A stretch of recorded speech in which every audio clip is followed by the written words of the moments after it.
पूर्व सांसद हैं बिहार के पप्पू यादव, उन्होंने राजीव प्रताप रूडी के कार्यालय में सरकारी एम्बुलेंस से पर्दाफाश किया तो उनको जेल में डाल दिया गया है नीतीश सरकार द्वारा। इस पर आपका क्या कहना है? बहुत गलत हुआ है उनके साथ। और अभी मैं पूरे यदि ऐसा बर्ताव रहा हमारे बिहार सरकार को तो सच के लिए कोई भी आवाज़ उठाने के लिए 10 बार सोचेंगे। ये क्या है, कोई भी भ्रष्टाचार यदि मंत्री करता है तो उसके खिलाफ नहीं बोल सकेगा, लेकिन ऐसा ये बिल्कुल गलत है, ऐसा नहीं होना चाहिए। वो तो पूरे बिहार की जनता के लिए ना एम्बुलेंस आने जाने की सुविधा के लिए वो बोले थे ना कि ये जो रखा पड़ा है वो पब्लिक के भला के लिए काम आए, और उसी के लिए वो सांसद फंड से लिया भी गया था, पब्लिक के लिए ही लिया गया था, किसी हॉस्पिटल में दिया जाए वो दिए थे। लेकिन ऐसा हॉस्पिटल में ना दे करके वो अपने घर में पूरा कवर से ढक करके रखे थे ताकि किसी का नज़र ना लगे।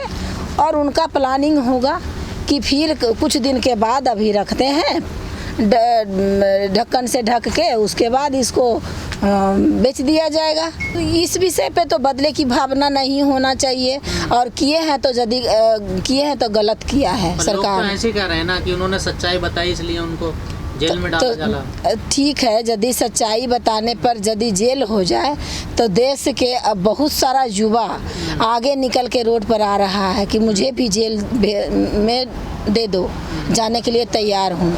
और महिलाएं भी आ रही है, मैं देख रही थी यूट्यूब पे, अब महिलाएं भी निकल गई है कि मुझे भी जेल में दे दो, सच्चाई के लिए मैं भी आवाज़ उठाऊंगी। कहा जा रहा है कि 35 साल पुराने केस को लेकर उनको जेल में डाला जा रहा है। तो मैं नीतीश कुमार जी से कहना चाहती हूँ कि 35 साल पुराना जब केस में वो दोषी थे पप्पू यादव जी, तो उनको पहले क्यों नहीं आप भेजे?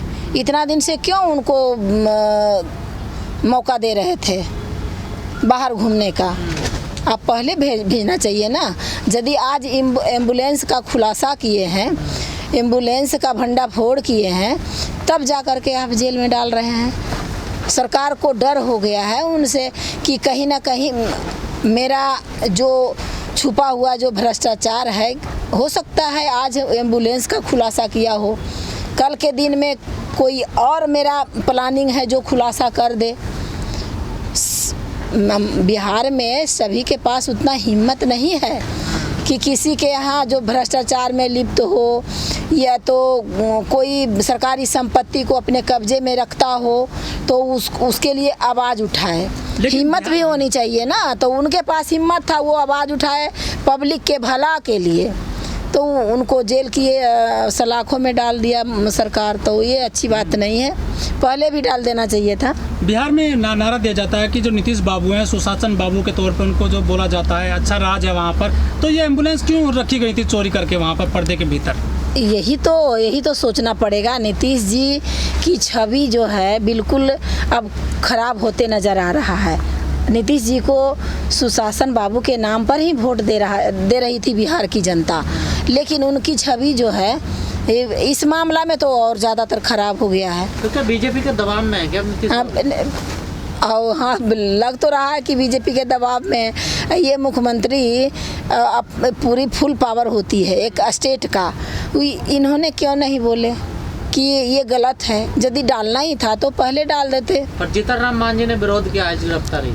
वो सच की आवाज़ उठा रहे हैं। जीतन राम मांझी जी हमेशा सच की आवाज़ उठाते हैं। वो भी जब किसी के ऊपर अत्याचार होता है तो वो बोलते ही हैं सच क्या है और भ्रष्टाचार क्या है, झूठ क्या है, वो सच के साथ है हमेशा जीतन राम मांझी जी।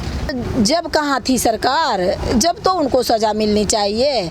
जब एम्बुलेंस का जब भंडाफोड़ किए हैं तब अभी नींद खुला है बिहार सरकार को। कुछ दिनों से देखा जा रहा है कि पप्पू यादव मसीहा के रूप में काम कर रहे हैं लोगों को, चाहे बाढ़ पीड़ित हों हाँ, या कोरोना बीमारी में। अब तो लोगों के वो मसीहा बने हुए हैं, सेवा करते थे। हाँ, जब बाढ़ आया था ना पटना में, तो पूरे पटना डूबा हुआ था। तो सुशील कुमार मोदी उप मुख्यमंत्री थे उस समय, अभी तो नहीं है।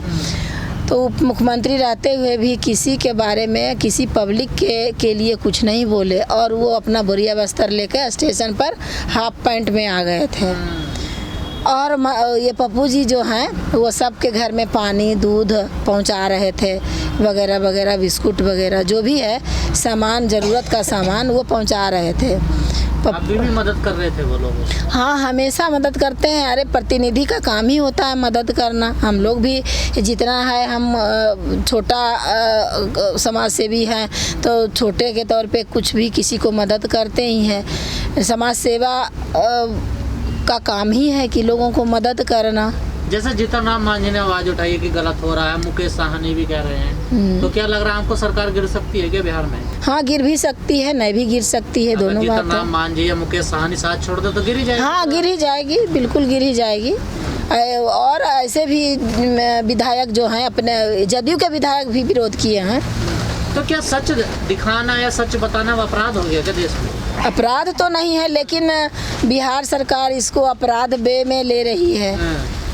अपराध बे में तो नहीं लेना चाहिए। पात्रा कह रहे हैं और बीजेपी के लोग कि ड्राइवर नहीं थे इसलिए खड़ी थी वो गाड़ी। तो ड्राइवर के लिए वैकेंसी क्यों नहीं निकाले? उनकी सरकार है, वो अभी एक वैकेंसी निकालेंगे ना ड्राइवर का, तो 5 लाख वो आवेदन आएगा। 5 लाख, इतनी बेरोजगारी है, तो उनको ड्राइवर नहीं मिल रहा था। शर्म की बात है, ड्राइवर नहीं मिल रहा था। तो पप्पू जी तो सेकंड में ड्राइवर भी व्यवस्था कर दिए थे, तब तो चलवाना चाहिए। तो शर्म से तो मारे, फिर शर्म से तो मतलब क्या कहें हम। बीजेपी बजाव कर रही है, शर्म नहीं आ रही उसको? शर्म के मारे पप्पू जी को अंदर कर दिए हैं कि ये मुद्दा बन जाएगा कि पप्पू दोषी है, पप्पू दोषी हैं। अब तो ज़्यादा बड़ा मुद्दा बन गया। तो ज़्यादा बड़ा मुद्दा बन गया, बिल्कुल। अब अंदर ले जाने का मतलब क्या है? सज़ा तो पहले भी देते या बाद में भी देते, अभी तुरंत क्यों?